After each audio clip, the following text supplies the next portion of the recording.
Thanks, Martin and Jole, for sharing such valuable experiences and lessons learned. Our next panel is a powerful business building session.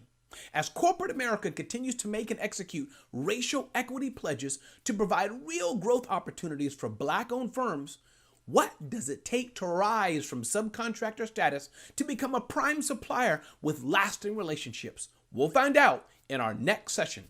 Supplier Diversity Update, Building Profitable Corporate Partnerships for the Long Haul, hosted by Merck, and led by our moderator, Alfred Edmond Jr.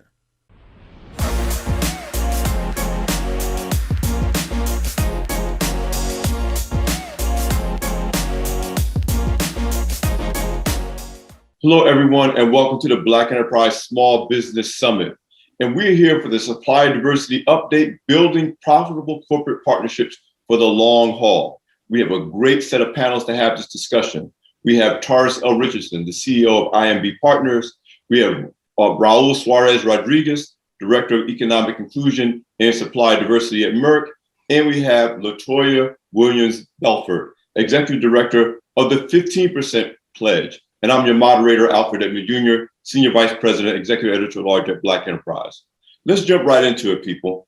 Why don't we start with each of you telling a little bit about what you do briefly as it relates to this whole conversation of engaging supply diversity opportunities. Let's start with Raul. Thank you so much, Alfred. I'm so excited to be here with you all today. So as you mentioned, my name is Raul Suarez-Rodriguez, and I lead the Global Economic Inclusion and Supply Diversity Program here at Merck. Economic inclusion and supply diversity is at the epicenter of Merck procurement activities. And what we do is we create economic opportunities for underrepresented communities by procuring products and services from minority, women, LGBT, veteran, and disability-owned businesses. So happy to be here with you all today. Tarrus? Hi, everyone. My name is Tarrus Richardson. I'm the CEO of IMB Partners. We're a minority-owned private equity firm based in Bethesda, Maryland. Collectively, we have about $700 million of revenue, 6 portfolio companies. And in particular, we started a business called IMB Solutions, which is a partner to Raul and Merck Pharmaceutical, which has roughly $400 million and is one of our largest investments, as well as a terrific supplier, and looking forward to the conversation. And now I won't say that I saved the best for last, but I'm particularly excited about the mission of your organization, LaToya. So let's talk about that. Thank you, Alfred. So excited to be here today with you and the panelists. My name is LaToya Williams-Belfort, and I am the Executive Director at the 15% Pledge. The 15% Pledge is a racial equity and economic justice organization started just about a year ago by creative director, entrepreneur, and social activist Aurora James, and really calling on corporations and big brand retailers to make direct investments in relating to purchasing power with Black-owned businesses. So excited to be here again and kind of explore this topic, what we're doing today and going forward. Well, I thank all 3 of you for sharing your expertise and time today. So let me start out with kind of the broad premise of this conversation. And let's say supply diversity has changed a lot over the last 25 or 30 years. So you have on one side, you have entrepreneurs that believe they want to do business with large corporations. They want to do big business in their minds, and they maybe believe they're ready. And then you have corporations that do need services from suppliers. The challenge is that one of understanding scale. That might be the biggest single change in the way we look at supply diversity today versus 25, 30 years ago. Let's say you have a great product or service that you can really deliver in a quality way to 100 people a month. The question becomes, can you do that reliably at the same quality level to 10,000 people a month, or 100,000 people a month, or 1 million people a month? And there is the rub between when a company says, oh, I got a great product or service, I should be doing business with Merck. But Merck is, no, you can't really do business with us. So part of this conversation is to help people to get from, I got a great product or service, how can I scale up to do the kind of business that large corporations need to do business in order to be efficient and profitable themselves? So why don't you jump in, Raul, and talk about that challenge, and you guys jump in, wherever you see fit as we move through the conversation. Yeah, thank you for that. And I think to your earlier point, right? So we looked at the evolution of supply diversity, and supply diversity started as a compliance type of program, right? So corporations are now transitioning to, we're in a strategic asset, we're in a strategic imperative for the business, because as I articulated earlier, we need to work with suppliers that represent the communities in which we live and serve, right? So, and as a healthcare company, right, we the patients reflect who we are, and we need to act that way. But now going into what you said about what do the suppliers need to be ready, I think the suppliers need to understand what the opportunities are, and where they fall into that opportunity, and do the homework. Because I think, one of the things that we get so excited as suppliers to really do business with corporation as large as our corporation, but we're not really understanding how we do it, and what we do and how we do it. And I think that is a gap and an opportunity. If we take the time to really understand and do the homework on the company and how we buy, and really also get to know the processes and the people that are driving this initiative, right? If you come prepared to really understand and ask the right questions, we're here because my job as a supply diversity professional is to influence and advocate on behalf of my diverse suppliers, right? And if you don't come asking those specific questions, you will never get that that push into the doors, and it takes time. One thing that I want to highlight: it doesn't happen overnight. It takes time. It is a marathon, right? So, and we need to be thinking about that, and it's don't think about the destination. It's a journey, and that journey brings a lot of challenges, but you need to be up for the challenge, and then ask questions about how can I partner if I'm not ready to be your prime supplier. How can I partner with your prime supplier, so I can start understanding the questions, understanding the business, the processes, and eventually I will become that prime supplier.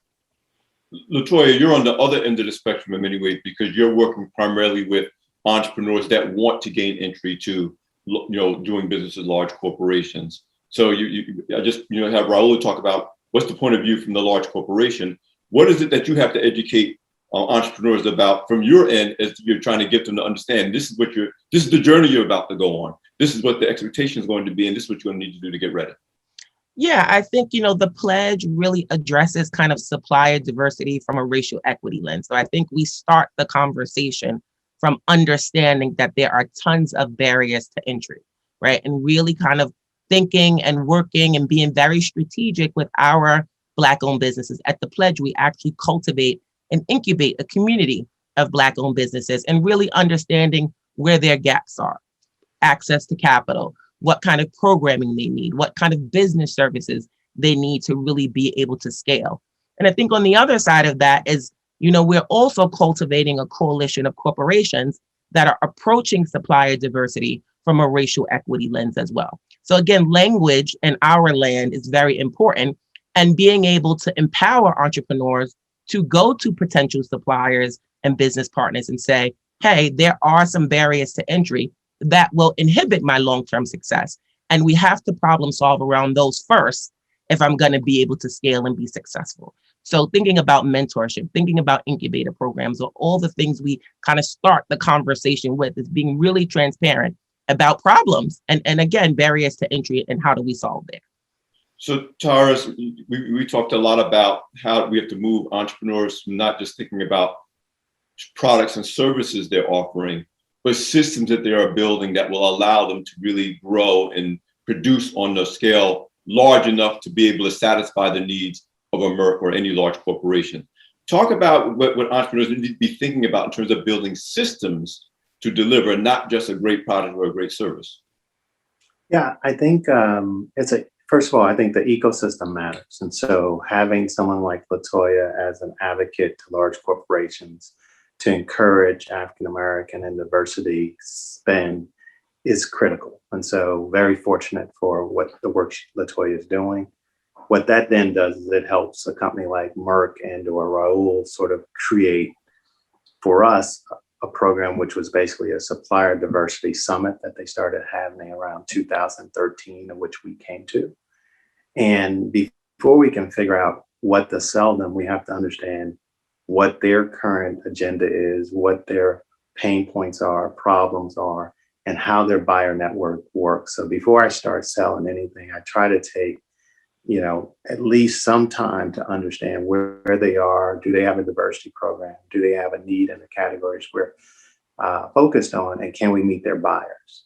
And for us, with that information, we came out realizing there had never been, a standalone startup business that sold them insurance products in their history, right? They pretty much went to market with large, sort of insurance brokers and providers. And so it gave us the will and the motivation to partner. And so we partnered with a company called Willis Towers Watson, which is one of the leading insurance brokers.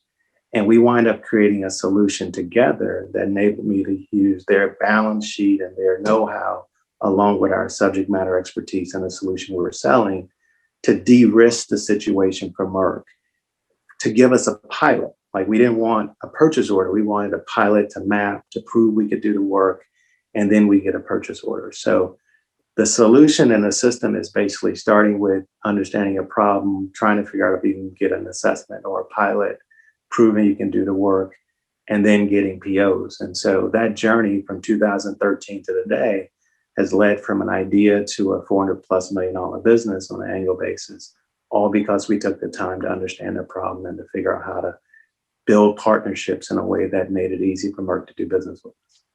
Each of you during the course of this conversation have basically pointed out that from the vast majority of quote unquote small business entrepreneurs, that there's a process and there are resources you want to avail yourself of to get yourself to the point that you could either be a second tier supplier or even a first tier supplier. We talked about incubators. We talked about programs. I'm thinking of the program at Macy's that works with providers to help them understand to deal with major retailers. How does this audience of entrepreneurs begin to learn about incubator programs and other programs that can help them get ready, that can help them build the processes and learn what they need to know, as opposed to, I need to go straight to the supply diversity vice president, and if he or she doesn't give me a contract, well, there's something wrong with that company. You help them to understand that there's as Tarrus said, an ecosystem that you want to get into. Let me start with you, LaToya. Absolutely. At the Pledge, I think that is a key part of our value proposition, is really, again, cultivating Black businesses. And I think the first step, I would say is, as I mentioned, the Pledge has a Black business community, and we work with that community very closely to assess and meet needs and think about gaps strategically. So going to our website, 15percentpledge.org, and filling out the link, there's a small vetting process just so we can kind of understand where you are, what you need, and kind of how you're showing up for suppliers. And then joining that community, and again, that starts a whole cultivation process to then be able to scale into the supply chains of the corporate partners that take the Pledge. So go to our website, fill out that link, join our community, and I think that's a great start for businesses here today. Raul? Yeah, so for us is again similar to what LaToya said, is we have a website, right, that we Merck.com, in which we articulate the value proposition and our policy when it comes to supply diversity. Another vehicles in which the diverse suppliers can take advantage of is the national advocacy groups like NMSCC, the National Minority Supply Development Council. They're the leading organization that certify minority business enterprises. And we, Merck, are a member of them for quite some time. So Merck has been doing supply diversity for the last 35 years. So we understand the value that, diverse suppliers bring to the mix, right? And I think it's just connecting to the advocacy group, to the trade associations, to make sure that you're not only connecting with Merck, but you also connecting with Fortune 500, Fortune 1000 corporations that share the same values, and then get connected to their program.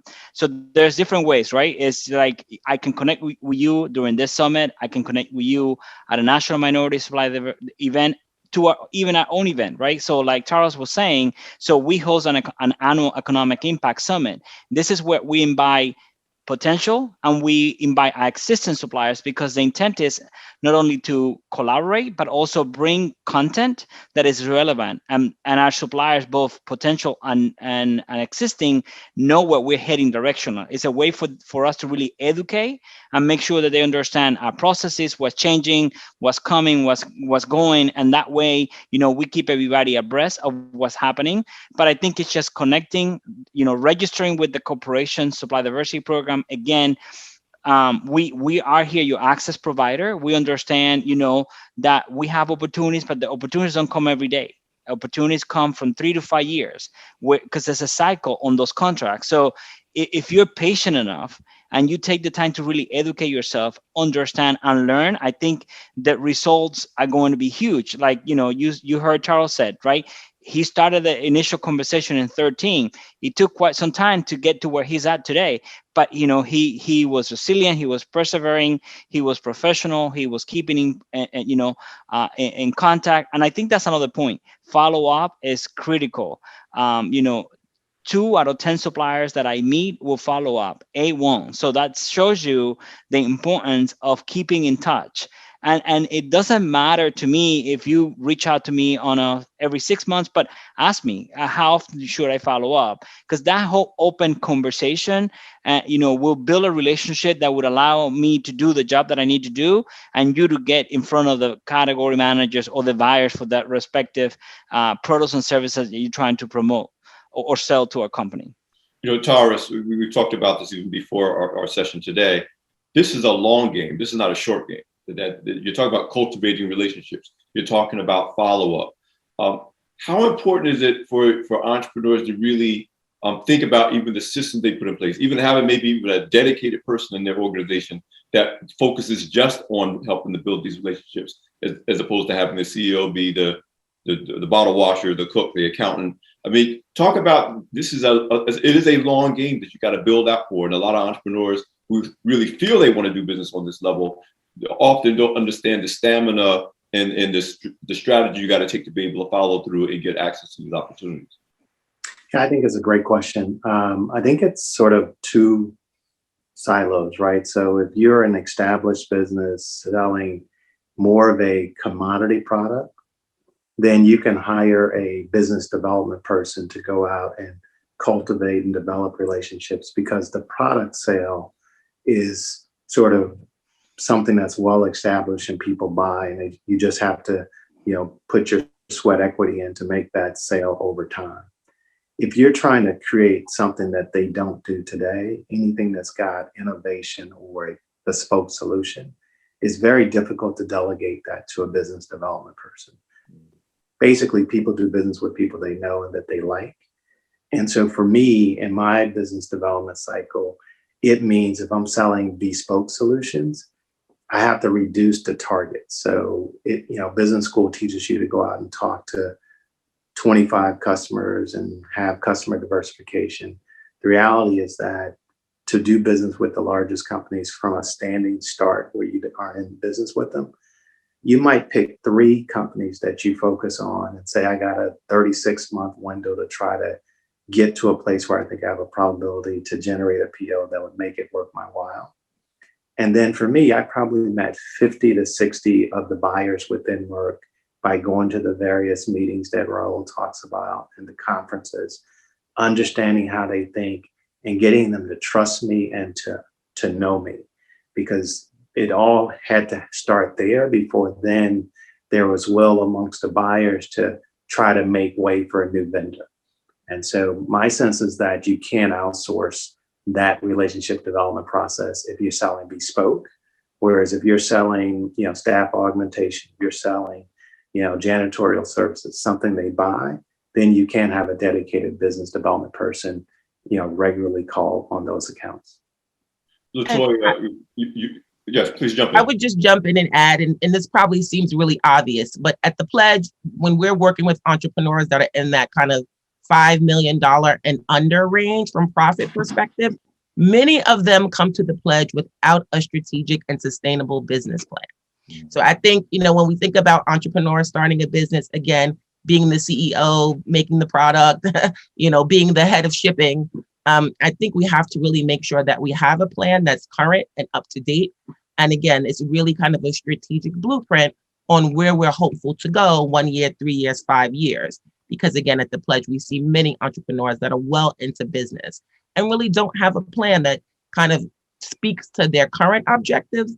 And again, when they think about supplier diversity, kind of where they want to go and kind of what scale and capacity would be needed to do that. So obvious, but still really important to have that living, working document. And listen, Yeah. we throw the word around scale. That's been kind of the conversation when you talk about minority business development, Black business development. Probably over the last 10 years, we need more businesses of scale, we need more businesses of scale in our communities. But I think often entrepreneurs don't understand what that really means. In other words, it's hard to put in your mind what is big. If you're an entrepreneur that's just starting out and you started a business and you're doing $1 million in business, that's big to you, but it's nothing to on the level that you guys are talking about operating. I was in another conversation that I moderated recently where I was told by a supply diversity person, if you're not doing at least 10 million in cash flow, and that's still really small, you're really not even ready to start the conversation. What do you have to do? And I want to throw this to you, LaToya, to start, but to all of you, to help entrepreneurs to understand what we mean when we say the size, the scale of the business that you got to get to. And to your point, LaToya, you got to have a plan to get there. If you're not, there's no harm in that you're not there, but then you got to have a plan to get there. How do you address that issue and get people educated? And I'd like each of you three to kind of address this question, starting with LaToya, to understand what we mean by big enough to do business with a Merck or a large corporation. Absolutely. And the first thing that is like popping across my mind in big glowing lights is this concept of access to capital, really, right? So where are you at? Where do you hope to go? And what is the plan to getting the capital that you need to be able to grow and develop? And, for Black entrepreneurs, that is our audience at the Pledge, access to capital is a huge barrier to entry. So again, how do we solve around that? What kind of funds are available? What kind of grants are available? How do we work with our pledge takers to think about, again, financial barriers to entry, deposits, other things that are needed on POs? How do we reduce those things? How do we eliminate those things? And again, so it's thinking about what revenue you generate from your sales, but also what investment you need and what that looks like for you.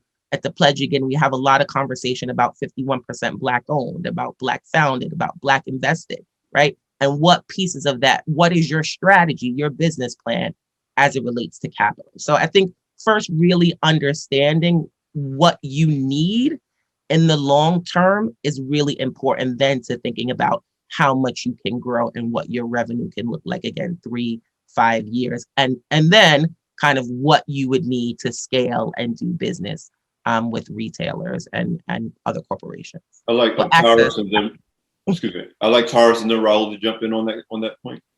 Yeah, LaToya, I think you're right about capital, and I would say capital and partnerships. I usually a basic rule of thumb, which is if I'm trying to sell to a corporation or a business, if I don't have someone on my team that's been in the room with that corporation or sold at that level, then I need a partner, right? And I think that number of $10 million is right, Alfred. Like selling a large corporation a solution at under $10 million, it doesn't move the needle sufficiently for them because they have supply chain programs of $1 billion or $5 billion or $10 billion. And so they simply aren't in the business of adding new vendors at the smaller level as a rule of thumb. They may have a dedicated program to buy local or to buy diverse that enables you to come in at the entry level, smaller purchase orders. But to be honest, they need to have larger scale solutions. And so the way I think about capital is there's a ton of people. I come from the private equity industry. There's a set of minority investment firms and something called the National Association of Investment Companies that are dedicated to trying to provide capital to people who are looking for ability to both invest and then grow your business, or to do it by way of mergers and acquisitions. And so I come from a small family-owned business with we had a small bar on the west side of Chicago. I've been in the shoes of a smaller entrepreneur. I'm now in the shoes of a mid-size or call it a $700 million entrepreneurial business. At the end of the day, the steps to growing your business is the same. ask people for money. Don't wait until you have everything organized before you start trying to pursue whatever it is your dream or your goals are. And then try to partner or to get capital providers that help you along the way, because you need to have the support of people that have been there to help you as you go through your journey. You know, Raul, to kind of help our audience understand, again, I get a lot of great insights from people in your role. And they say it takes just as much work for our organization to execute a $10,000 contract as it does a $10 million contract. It's about efficiency. And that's the biggest thing that has changed over the last 25, 30 years with supply diversity. It's about efficiency. So talk about that in the context of the work that you do. Yeah, it is. I think, I agree 100% with LaToya and what Tarrus was talking about, right? Access to capital is important. The partnerships are important. Take advantage of, what LaToya business is doing, what other companies are doing, and all companies are doing the same thing, because we know it's a challenge. By that, we're bringing programs to the table that would solve for those eventually, right? It will take time, but it will definitely solve eventually. But I think in terms of the efficiency is critical, right? Because we need to streamline everything we do. And, we're not having the right plan, the right proposition, right? The right solution, the right innovation, then it won't take us, it won't take us anywhere. And I think that's what I will say. It's just like, you cannot, come in, with an idea without the plan, right? So you have to come prepared, and that's what we look for. And that's what, in many cases, suppliers don't realize that they can leverage us as that person that can help you understand that, and get the feedback, apply the feedback, and then come back and continue the follow through. Because I feel sometimes they give up so quickly, and don't give up. Like, and no it means it's the next opportunity or a new opportunity. Don't take a no as an answer. That goes to the point that you've all made, that this is more of a marathon than a sprint, that you got to be willing to work through this over time. The payoff is worth it if you work through it, but you got to work through it over time. Listen, in the time we have left, I'm going to ask each of you, because again, the measure of a great conference is what the attendees do after the conference. So I'm going to ask each of you to give what one or two actions the audience that we're speaking to right now should take after this conference if they really want to take some steps towards pursuing opportunities in supply diversity. I'll start with LaToya, then we'll go to Tarrus, and we'll finish with Raul. Thanks, Alfred. Step one, again, I think go to 15%pledge.org, sign up to become a member of our Black business community. I think step two, make a short list of businesses that you like to do business with, and research incubator programs. So important for business planning, strategic partnership, networking, access to capital opportunities. I think the majority of companies in a variety of industries understand the importance and have rolled out incubator programs in some form or fashion. And again, I think about the business plan. Think about the business portion of your operation. Who do you need in your back office? Who are the strategic hires that are going to help you to get to the next phase? And in that same kind of thought process, what types of mentorship partners do you need to help move your needle and your objective forward? Those are my points. Thank you. Tarrus? I'm going to piggyback off of LaToya's last comment around partners.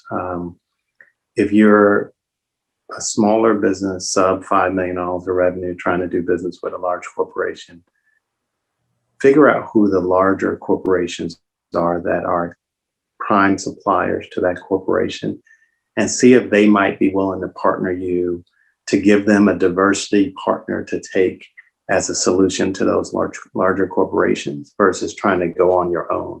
My experience has been partnership is a faster route to enabling yourself to do business with a company like Merck. For me, we went through Willis Towers Watson. After we proved that we can do it, we no longer needed Willis. So now we're a standalone direct supplier to Merck. But without the initial partnership with Willis, which we only met because they were trying to do more with Merck, they knew Merck wanted diversity partners, we were able to create a joint solution that enabled us both to win. Excellent. Raul, you have the last word. Yeah, so I would agree with everything that it was said already. And I'll say, you know, 3 things for me is the 3 Ps. Know the people, know the process, know the pipeline. So I think those are critical things, right? So the people is who are those that are going to help you navigate the internal waters.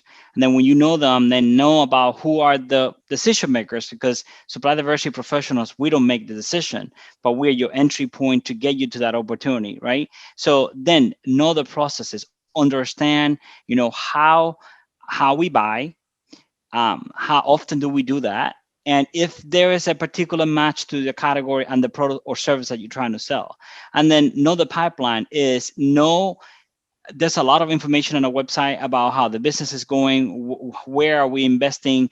All that information is available. So by doing the homework, it would understand you how that will work, and also ask the question about, is that category is going to be in RFP and request from proposal in the next 3 years, or is it in the next 5 years? And then use that time to really educate yourself on how that's going to work.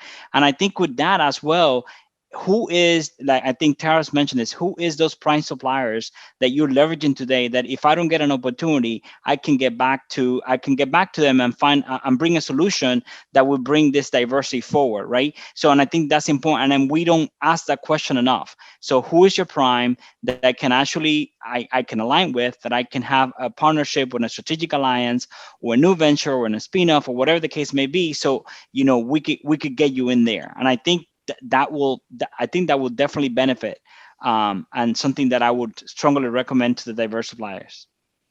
You guys, all of you have delivered tremendous value in a very, very short amount of time. On behalf of Black Enterprise, I want to thank you all for sharing your time and your expertise. Thank you so much. Thank you. And I'm Alfred Edmond Jr., Senior VP Executive Editor at Large at Black Enterprise. Thank you for joining us at the Black Enterprise Small Business Summit.